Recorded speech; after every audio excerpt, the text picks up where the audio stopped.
Pale Blue Eye, which is a Gothic-inflected murder mystery thriller from writer-director Scott Cooper, whose impressive CV includes Crazy Heart, Out of the Furnace, which I like very much, Hostiles, which is one of the very few films to feature a Yabahar on the soundtrack.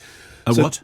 A Yabahar. It's an instrument of which there was only one at the time that they made Hostiles. It literally looks like a bed turned into a strange cacophonous metal instrument, and it makes a sound like a synthesizer. It's really weird. Wow. I'm not making this up. So the film is adapted from a novel by Louis Bayard, which I confess I haven't read, set in 1830. Christian Bale is Augustus Landor, who is called in to investigate an apparent suicide at the US Military Academy at West Point.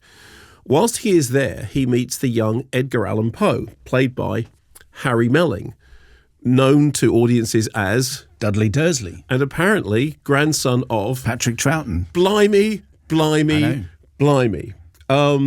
who does a great job also of reminding us just how much Edgar Allan Poe looks like Dario Argento, because I don't know what Dario Argento looks like, but he looks like Harry Melling as Edgar Allan Poe is what he looks like.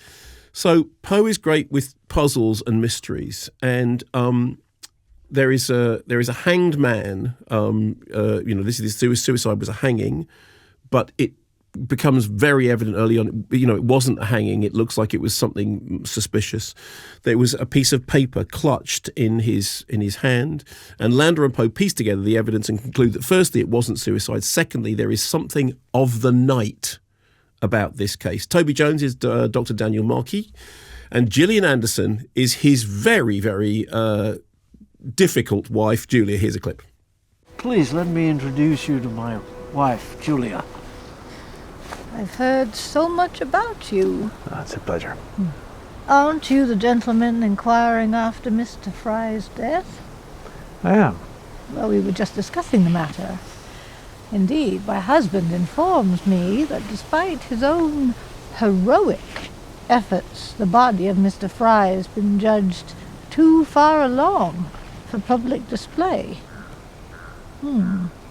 His poor parents. Oh, indeed. Well, this whole matter has shaken us. Be assured, I won't rest until we've apprehended him. Gillian Anderson is enjoying the hell out of that, isn't she? And looking and sounding like Margaret Thatcher. And what you don't... Which, of course, she played in The Crown. What you don't get from that clip is... Toby. Well, there's Toby, who's just, a presence. But it is fantastically cold, this movie. Yes. And it is... Snowing. In another context, you think that was like a Christmas card scene because there's snow everywhere and Christian's got snow in his beard and everything. And there's snow on her bonnet and there's snow on Toby's head.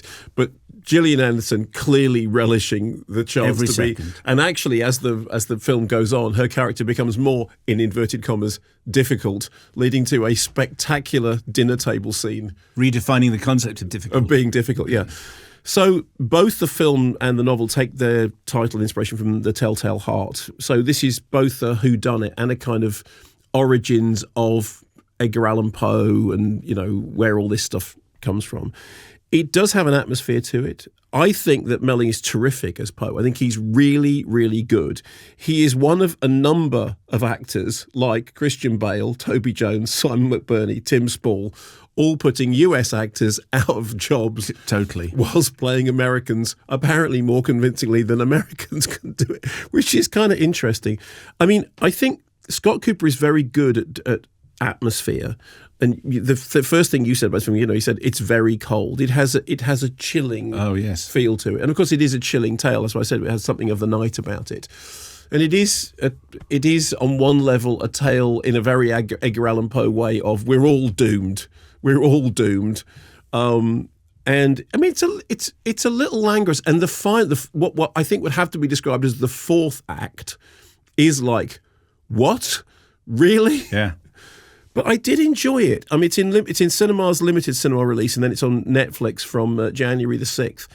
And what it has, people were talking about Avatar being immersive, which I didn't find it to be immersive at all. But I did find myself immersed in the world of the Pale Blue Eye. And shivering. Yes, in as much as I wanted to wear a coat and a scarf and a hat and some gloves and have a warm toddy and have a fire going at the same time because it's very, very cold. But I kind of you liked it too, right?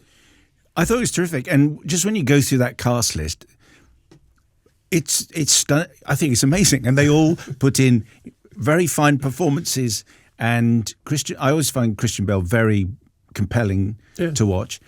But opposite him, Harry Melling matches him. And so well done to him. I think Harry maybe Melling's one day we'll get to speak to him. Who knows? Who knows? But Harry, if you're listening. So all of those actors you know very well and have seen in countless films. Harry Melling is the one that you haven't seen in I mean, obviously there's Harry Potter, but let's put that to one side. I didn't recognise him. But you watch it and think, we're going to see a lot of you. We are going to see a lot of you. Very good. Yes. And you can do accents. Pale Blue. In fact, that was the interesting thing about the accents, because obviously this is kind of much earlier America. So the accents kind of matter, but they don't really, because at that time all the accents were in fusion. And of course, Gillian Anderson's accent is of no fixed postal code, is it? Because she is filled with many voices. Yes. No, I mean, it's just I have heard her speak naturally. Oh, I see. I thought you were implying she was demonic. No. But because she has because of the history of her life, her relaxing voice can flit back and forth across the Atlantic very easily. It might be that they all had a terrible time making this film, but you get the impression that they were all enjoying each other's company a lot. Yes. Because there's some very fine actorage in there. Pale Blue Eye is the movie. That's a cinema release. That's not a kind of cinema and then Netflix from the 6th. Well, now, that was a great video, I thought. I couldn't take my eyes off it. And neither could they. Do you think they know that they can keep up to date with all things Kermode and Mayo's take by checking out our social channels? Well, they do now. Yes, they do.